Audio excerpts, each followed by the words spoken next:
দেখেছি সকালে ফুল কাজে লাগে, বিকেল ফুল আর কাজে দন্ত পড়িবে কেশ পাখি জৈবন লাগে যে ভাটি পরিবার পুত্র পড়ি দন্তাল মরিলে বাড়ি কাঁচালেন ওয়ালা বা পাখিলে করে কাজ ডাক আজও কথা সময় হচ্ছে যা করবি করবি এখনই মক্কম চল হিসেবে তন্ময় পরে ছোট থেকে ধর্মকর্ম করতে হয় নিয়ম এটা। মুসলমান সলিমুদ্দিন কলিমুদ্দিন জহরাল ছোট ছোট ছেলে আমবারা নিয়ে সরে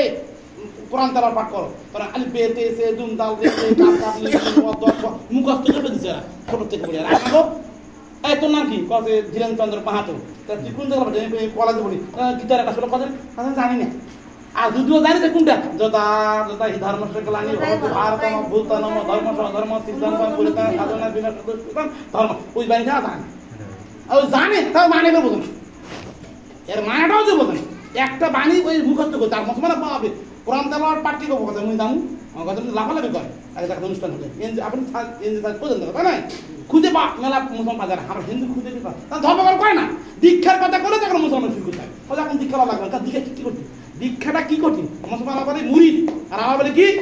দীক্ষা। দীক্ষা মানে তার সঙ্গে যুক্ত হওয়া, মুরিদ মানে পীরের মুরিদ করা। এই মুরিদ না হলে আল্লাহকে পাওয়া যাবে না, মুরিদ ধরতে পারে দীক্ষা গ্রহণ করতে পারে কার ঈশ্বরের প্রাপ্তি হবে। দীক্ষা মানে দক্ষতা দেবে, দীক্ষা মানে দিক নিচ্ছে না, দীক্ষা মানে যুক্ত হওয়া কার সঙ্গে। যেমন আগে ডাল ভাঙতে এখন তার ডাল ভাঙে না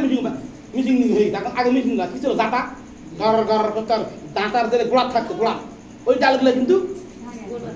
আর গোড়া যারা বাইরে থাকতো কি হতো তো যারা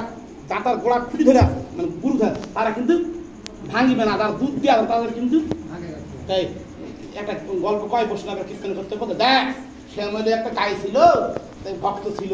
তাই মালিকটা শ্যামলির কথা বলে গেছে, গরুটার নাম হলো শ্যামলি গরু। ঘাস খাতে ধপার সুতো পড়ে গেছে কাদার মধ্যে, যখন কাদার মধ্যে পড়ে গেছে কিন্তু যত নড়াচড়া কিন্তু কাদা কিন্তু ডুবে যাচ্ছে, মানে পাখির মধ্যে পড়ে গেছে হাম্বা হাম্বা কথা ভিতরে ডুবে যাচ্ছে। ওই বাঘ কিন্তু ওর পিছনে ধাওয়া করছে,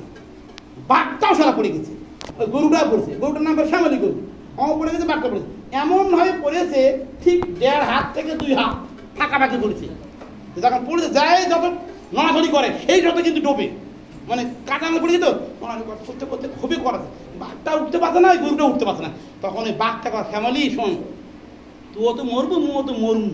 তো তুই আমার কালাটা আগে দি তোর কালাটা চাবি খাইয়ে নিয়ে না মরবো এই যে কত বাঘটা। তখন শ্যামলি কর শোন বাঘ বাঘ শোন এই যে মুখ তুই যে চাবি খাওয়াস আসি মোর মালিক আছে, সন্ধ্যা যখন লাগবে যখন মুখ খুঁজে পাবে না মোর মালিক তখন ডাকবে শ্যামলি শ্যামলি, তখন মিথ্যে হাম্বা মানে আমি এটি আছি তুই নিয়ে যা মনে হয় ডাকবে। আর তোকে ডাকবে তুই কাক ডাকবে তো কে তোর কথা শুনবে, তখন যেমনি কথা বলছে তোমাকে তুমি তো ডাকতে পারবে না, আর থাকলে তোমার মালিক শুনবে, মানুষ দেখলে মানে তো বাড়ি মারি ফেলে দিবে। আর আমার মালিক আছে আমি খাদে পড়েছি, আমি যখন ডাক দিব বলে মালিক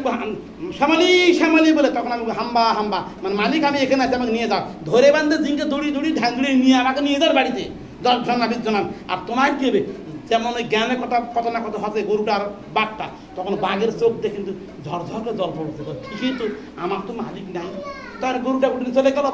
বাড়ে মালিক যাদের নাই তার ওই মতন পাকায় পড়ে খাদে পড়ে মরতে হবে। তাই ঠাকুর বলছেন ইষ্টবিহীন যার চলন টুকুরুমিতে তার মন শুনে শুনতে করছি কেন ইষ্টবিহীন যার চলন টুকুরুমিতে তার মানে ইষ্টবিহীন যার পোলা পোলা মানে ছেলে ভাতে মারে তার গোলা, ইষ্ট থেকে থাকিলে আপন মানে স্ত্রী পুত্র ছিন্ন ভিন্ন তাহার জীবন। ইষ্ট থেকে থাকিলে আপন মানে আমার স্ত্রী পুত্র বাড়ি ঘর আমার আপন, ছিন্ন ভিন্ন তার জীবন। আগে আপন তোমার কে আপন জনা কে, বিপদে বলে কার নাম স্মরণ করো, জনি জনি বলে না কিবা সিনিতা সিনিতা বলে কার নাম করো, হরির নাম উৎসর্গ করো না, গুরুর নাম অনুসরণ করো না, তাখের নাম তুমি বিপদে বলে করো। এই জন্যে বিপদের বন্ধু আপন তোমার কে গুরু, তাই বলতেছেন ইষ্ট